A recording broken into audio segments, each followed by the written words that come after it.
بسم اللہ الرحمن الرحیم۔ میں نے اس سے پہلے ایک قول نقل کیا بعض دروس میں علامہ اصبہانی کا، قوام السنہ، ان کی کتاب ہے عقیدے میں الحجۃ فی بیان محجہ، بڑی شاندار کتاب مانی جاتی ہے۔ وہ کہتے ہیں کہ اگر انسانی عقل ہی دین کا معیار ہوتی، یہی کافی ہوتی کہ آپ کی جو سمجھ میں آ رہا ہے، میری جو سمجھ میں آ رہا ہے، اس کو طریقے کو اختیار کر کے عبادت عقیدہ بنا لوں اور اللہ کے کامیاب ہو جاؤں۔ اگر یہی معیار ہوتا تو اللہ تعالیٰ رسولوں کو بھیجتا ہی نہیں۔ رسولوں کو بھیجنے کا مطلب یہ ہے کہ آپ کو، ہم کو، یا اس رسول کی، جس رسول کو کسی امت کی طرف بھیجا گیا، اس امت کو اپنے رسول کی اتباع کرنی ہے۔ اتباع کی ضد میں بولا جاتا ہے، یعنی بدعت ایجاد کرنا، نئی چیزیں ایجاد کرنا، یہ نہیں چلے گی۔ اب اس کو سامنے رکھ کے پھر سے قرآن کا ترجمہ دیکھیے۔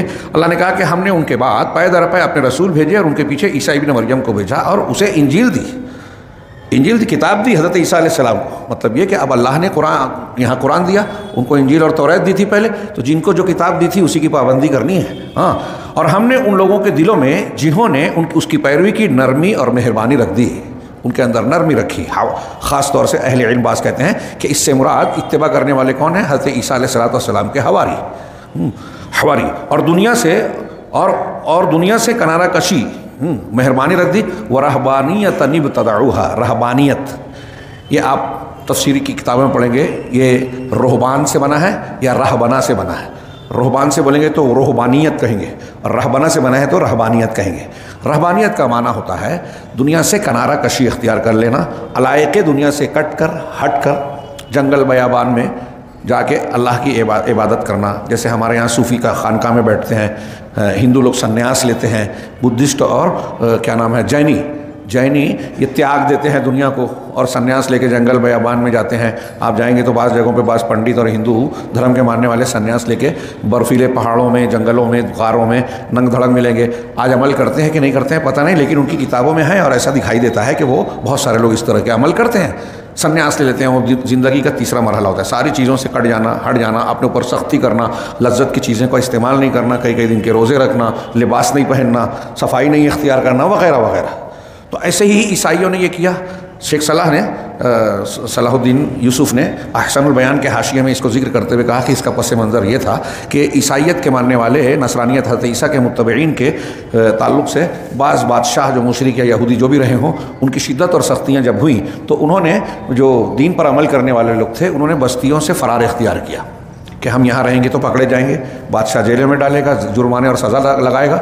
اس سے بچنے کے لیے انہوں نے جنگل بیابانوں میں اپنا ٹھکانہ بنایا اور وہاں اللہ کی عبادت ریاضت کرنے لگے۔ یہ ان کی ایک ضرورت تھی۔ جیسے اصحاب کہف خوف سے آ کر بھاگے اور ایک غار میں جا کے چھپے اور اللہ نے کراماتی طور پر انہیں ایک لمبی نیند عطا فرمائی، ایسے ہی وہ لوگ بھی چھپا کر کہیں رہنے لگے اور عبادت ریاضت کرنے لگے۔ عیسائیوں میں بعد کے لوگوں نے یہ سمجھا کہ یہ بزرگوں کی بزرگی اور ان کے روحانیت اور سعادت کو حاصل کرنے کا ایک طریقہ ہے، دینی راستہ ہے، عبادت کا طریقہ ہے، اور ان کی تقلید کرتے ہوئے، اندھے ہو کر اس کی حکمت کو سامنے نہ رکھتے ہوئے اسے دین کا حصہ سمجھ کے دین بنا لیا۔ اسی کو اللہ نے کہا وَرَهْبَانِيَّةً ابْتَدَعُوهَا، رہبانیت ابتدعوها، جسے انہوں نے ایجاد کر لیا۔ ابتداء، نبیوں کو بھیجا، انجیل دی، اور پھر ان کے ماننے والوں میں رحمت اور رافت تھی، اچھائی تھی، اللہ تعالیٰ نے تعریف کی پہلے جملے میں۔ لیکن اگلی بات کہی کہ ایک چیز انہوں نے رہبانیت اختیار کی، یہ اللہ نے نہیں دی تھی۔ اللہ نے انجیل دی تھی، حضرت عیسیٰ کی شریعت دی تھی، لیکن رہبانیت جو انہوں نے اختیار کی، ابتدعوها، انہوں نے خود ایجاد کیا تھا۔ ابتدا بدعت بنائی تھی، بدعت سے ہے۔ ما کتبناہا علیہم، ہم نے ان پر اسے نہیں لکھا تھا۔ لفظی ترجمہ کریں گے، ہم نے ان پر اس کو فرض نہیں کیا تھا، ہم نے اس کو فرض نہیں کیا تھا۔ ہاں، فرض کیا کیا تھا؟ الا ابتغاء رضوان اللہ، سوائے اللہ کی رضامندی کے۔ اس کا دو ترجمہ کرتے ہیں، عام طور سے ترجمہ یہ کرتے ہیں کہ انہوں نے رہبانیت اختیار کی، ہم نے اسے ان پر فرض نہیں کیا تھا، تو انہوں نے اس کی، وہ صرف اللہ کی رضا چاہتے تھے۔ مطلب جو رہبانیت کا عمل کر رہے تھے نا، اس میں ان کا مقصد تھا کہ اللہ کی رضامندی ملے۔ رضوان یعنی رضامندی، اللہ کی رضا مل جائے۔ مطلب یہاں یہ بھی ہے کہ اللہ نے اسے بدعت کہا، لیکن انہوں نے یہ جو بدعت اختیار کی تھی، اس سے ان کا مقصد دین کی مخالفت کرنا نہیں تھا۔ نوٹ کیجئے پوائنٹ۔ اہل علم نے بہت ساری جگہوں پر اور بہت ساری قرآن و حدیث کی نصوص کی روشنی میں یہ بات بیان کی ہے کہ اگر کوئی شخص بدعت کا ارتکاب کرتا ہے، بدعتی، چاہے اس کی نیت اچھی ہو، لیکن وہ بدعت ہے، وہ طریقہ رسول اللہ صلی اللہ علیہ وسلم کا طریقہ نہیں ہے، تو اللہ کے یہاں قبول نہیں ہے، اللہ اس سے ناراض ہوتا ہے۔ اسی لیے آپ نے بار بار سنا ہوگا بچوں کو ابتدائی درس میں بتایا جاتا ہے عقیدے کے باب میں کہ عمل کے قبول ہونے کے لیے، دین اور عمل اللہ کے یہاں مقبول ہو، اس کے لیے 2 شرطیں ہیں، اور دونوں کی ایک نہیں 20 دلیلیں پیش کی جا سکتی ہیں ہر ایک کی۔ ایک یہ شرط ہے کہ دین وہ اس میں اخلاص ہو، شرک اکبر شرک اصغر نہ ہو، وہ عمل خالص اللہ کی وجہ اور خوشنودی کے لیے کیا گیا ہو۔ پہلا یہ انما الاعمال بالنیات، اور ایسی قرآن حدیث کی بہت سی دلیلیں ہیں۔ یہ پہلی دلیل کہ اخلاص ہونا چاہیے ورنہ اللہ کے یہاں عمل قبول نہیں ہوگا۔ دوسری دلیل یہ کہ جو عمل کیا جا رہا ہے وہ رسول کے طریقے کے مطابق ہونا چاہیے، رسول اللہ صلی اللہ علیہ وسلم کی مطابقت، اور آپ کی سنت کے موافق اگر عمل نہیں ہے تو چاہے آپ کے عمل میں اخلاص ہو، نیت میں اخلاص ہو، اللہ کے یہاں قبول نہیں ہوگا۔ سنت کے مطابق عمل ہے، اخلاص نہیں ہے تو قبول نہیں ہوگا، اخلاص ہے سنت کے مطابق نہیں ہے تب بھی قبول نہیں ہوگا۔ تو یہاں غور کرنے کی بات ہے، اللہ تعالیٰ کہہ رہا ہے کہ رہبانیت جو انہوں نے اختیار کی تھی، پھر فما رعوها ما كتبناها علیہم، ہم نے ان پر اس کو فرض نہیں کیا تھا۔ ہاں ان کا مقصد اللہ کی رضامندی تھی، میں نے 2 ترجمہ کیا اس کا، لیکن آگے کہا کہ مقصد اللہ کی رضامندی تھی، لیکن فما رعوها حق رعایتها، اس کی انہوں نے کما حق ہو، جیسا حق تھا ویسی رعایت نہیں کی، لحاظ نہیں کیا، اللہ کی رضا چاہنے کے لیے جو کچھ کرنا چاہیے تھا نہیں کر سکے۔ ہاں فآتینا الذین آمنوا منہم اجرہم وکثیر منہم فاسقون، چنانچہ ان لوگوں میں سے جو ایمان لائے ان کا اجر ہم نے ان کو عطا کیا، اور ان میں سے اکثر لوگ فاسق تھے، نافرمان تھے۔ بہت سے لوگ، چند لوگ تھے جو ایسے دیندار ایماندار تھے، باقی لوگ تو نافرمان اور فاسق تھے۔ شیخ الاسلام علامہ ابن تیمیہ رحمہ اللہ کہتے ہیں کہ اس کے اندر، اس آیت میں رہبانیت کی تعریف نہیں کی گئی ہے۔ کوئی یہ کہے کہ دیکھیے اللہ نے پہلے کہا تھا کہ ان کے ماننے والوں کے دل میں ہم نے رافت، رحمت، شفقت اور نرمی اور شفقت ڈال دی، مہربانی ڈال دی، تو اس کے پھر آگے والا جملہ بھی نہیں، بلکہ اللہ نے نہ ہی ان لوگوں کی جنہوں نے دین مسیح کو بدل ڈالا، دین مسیح کو بدل دینے ابتداء کو اللہ نے تعریف نہیں کی ہے، بلکہ اس کے اندر ان لوگوں کی تعریف کی گئی ہے جنہوں نے عیسیٰ علیہ السلام کی پیروی کی، اتباع کی، نبی کی، ہاں، جن کے دلوں میں اللہ نے رحمت اور شفقت ڈال رکھی تھی، جیسا کہ ارشاد باری ہے یہ آیت میں ہم نے پڑھا وجعلنا فی قلوب الذین کفروا فی قلوب الذین اتبعوہ رأفۃ ورحمۃ، جن لوگوں نے حضرت عیسیٰ کی اتباع کی ہم نے ان کے دلوں میں نرمی اور مہربانی رکھ دی۔ پھر اس کے بعد رہبانیت کا ذکر کیا، اس ذکر کے بعد اللہ نے آیت میں رحمانیت کا ذکر کیا اور یہ واضح کیا کہ اسے نہ تو اللہ نے مشروع کیا تھا اور نہ ہی پہلے سے مشروع تھا۔ اللہ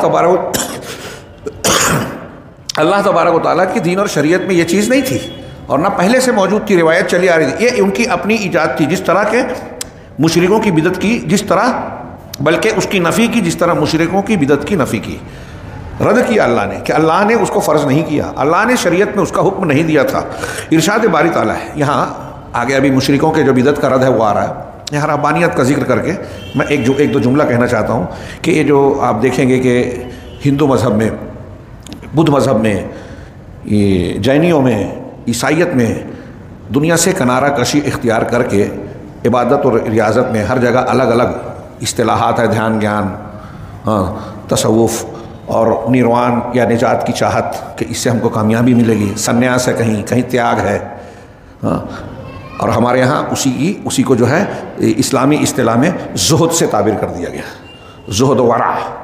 زہد اور ورع ترک دنیا میں نہیں ہے، اسلامی تعلیم کے مطابق دھیان دیجئے، اللہ کے لیے زہد اختیار، اس میں بھی ہے دنیا سے بے رغبتی، ترجمہ کیا جاتا ہے زہد کا بے رغبتی، دنیا سے بے رغبتی، اس کا یہ مطلب دنیا کو چھوڑ دینا نہیں ہے، دنیاوی حقوق کو سے آنکھیں بند کر لینا نہیں ہے کہ آپ بیوی بچوں سے کنارہ کش ہو جائیں، شادی نہ کریں، کر لیا ہے تو اس سے الگ رہیں بیوی سے، بچوں کے حقوق ادا نہ کریں، رشتہ داروں کے حقوق ادا نہ کریں، کسب حلال کی کوشش نہ کریں، یہ معنی نہیں ہے زہد کا۔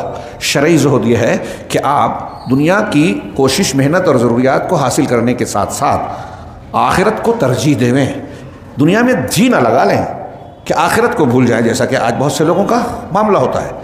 تو اس زہد کو غیر مسلموں کے سنیاس، تیاگ، رہبانیت کے ساتھ جوڑ دیا اہل تصوف نے، کچھ مسلمانوں نے، کئی طبقات نے، اور پھر خانقاہیت کی ایک پوری شریعت کو ایجاد کر لیا، خانقاہیت کی پوری شریعت کو، دین کو، جو قرآن و حدیث کی شریعت سے بالکل الگ ہے، اور وہاں کا فلسفہ، اصول، ضابطے، عبادات، عقائد، ساری چیزوں پر یونانی فلسفے، ہندو مذہب اور بہت سارے مشرکین کے مذہب کا اثر ملے گا۔ بعض علماء نے یہ کہا اور میں اسے صحیح مانتا ہوں، بعض علماء نے کہا کہ جو تصوف موجودہ ہے اگر اس کے افکار، عقائد، احکام اور تفصیلات پڑھی جائے تو موجودہ تصوف میں دنیا کے جتنے باطل مذاہب کی گمراہیاں اور گندگیاں ہیں سب اکٹھا ملے گی۔ اگر آپ تفصیلی مطالعہ کریں گے تو یہ شدید قول آپ کو صحیح نظر آئے گا۔ یہ کوئی مبالغہ نہیں ہے، کسی کو برا لگتا ہو تو برا لگنے کے ساتھ ساتھ وہ یہ تحقیق کرے کہ اتنی بڑی بات اہل علم نے بیان کیوں کی، ہوائی بات نہیں ہے یہ۔ اگر یہ صحیح ہے اور آپ اس گندگی میں پڑے ہیں تو اپنے بارے میں سوچئے، کسی صحیح بات کرنے والے پر آپ ناراض ہو جائیں تو آپ کے اس ناراض ہونے سے آپ کی غلطیاں، آپ کی گمراہیاں ہدایت نہیں بن جائے گی۔ اس پر ایک انسان کو چوکنا ہونا چاہیے۔ علماء نے جو بیان کیا ہے تو ان کی دشمنی نہیں ہے کسی صوفی سے، کسی پیر صاحب سے جو مر چکے ہیں، جو زندہ ہیں، دشمنی نہیں ہے، وہ اسے اپنی ذمہ داری اور ادائے امانت کا حصہ سمجھ رہے ہیں۔ نبی کی وراثت ہے کہ امر بالمعروف اور نہی عن المنکر کیا جائے، دین اسی سے زندہ رہتا ہے۔ اب لوگ ان گمراہیوں کو اختیار کر کے اگر جہنم کے راستے پہ جا رہے ہیں تو اہل علم اور اہل حق کا یہ فرض ہے، فرض کہ وہ اسے بیان کر دیں۔ آپ اگر بیان نہیں کریں گے تو اللہ ناراض، بیان کرنے پہ لوگ ناراض ہوں گے، ٹھیک ہے، ہونا ہی ہے۔ اللہ کے نبی صلی اللہ علیہ وسلم، نبیوں سے بہتر کوئی تھا ہی نہیں، ہو بھی نہیں سکتا۔ اللہ کے نبی صلی اللہ علیہ وسلم سب سے اعلیٰ انسان ہوتے ہوئے مکہ والوں کو جب توحید کی دعوت دیتے ہیں پورا مکہ دشمن ہو گیا، رشتہ دار سگا چچا دشمن ہو گیا، تبت یاد الہ پڑھیے۔ لیکن کیا اللہ کے رسول صلی اللہ علیہ وسلم لوگ ناراض نہ ہوں اس کے لیے توحید کو بیان کرنا بند کر دیا؟ جیسا کہ آج ہمارے ہاں لوگ اپنے آپ کو عقل مند سمجھاتے ہوئے اور اہل حق کی دعوت حق کے سلسلے میں روک تھام کرتے ہوئے یہی کہتے ہیں کہ کیا ضرورت ہے ان مسائل کو چھیڑنے کی، اس سے اختلاف ہوتا ہے، لوگ ناراض ہوتے ہیں، امت پہلے ہی بہت سارے سنگین مسائل سے دو چار ہے، امت سنگین مسائل سے دو چار اسی وجہ سے ہے کہ آپ خاموش ہیں۔ اور یہ میں نہیں کہہ رہا ہوں، قرآن حدیث کہہ رہا ہے کہ جب کسی قوم میں منکر عام ہو جائے اور اس کو روکنے والے ہاتھ نہ رہیں، زبان نہ رہے، لوگ نفرت نہ کریں، ہاتھ سے، زبان سے، دل سے منکر کو روکے نہیں، شرک اور بدعت کا رد نہ کریں، تو وہ قوم عذاب کے لائق ہو جاتی ہے۔ قرآن و حدیث کی 50 دلیلیں ملے گی، 50 کہہ رہا ہوں۔ السلام علیکم۔ ویڈیو پسند آنے پر اپنے دوستوں کے ساتھ واٹس ایپ اور سوشل میڈیا پہ ضرور شیئر کریں۔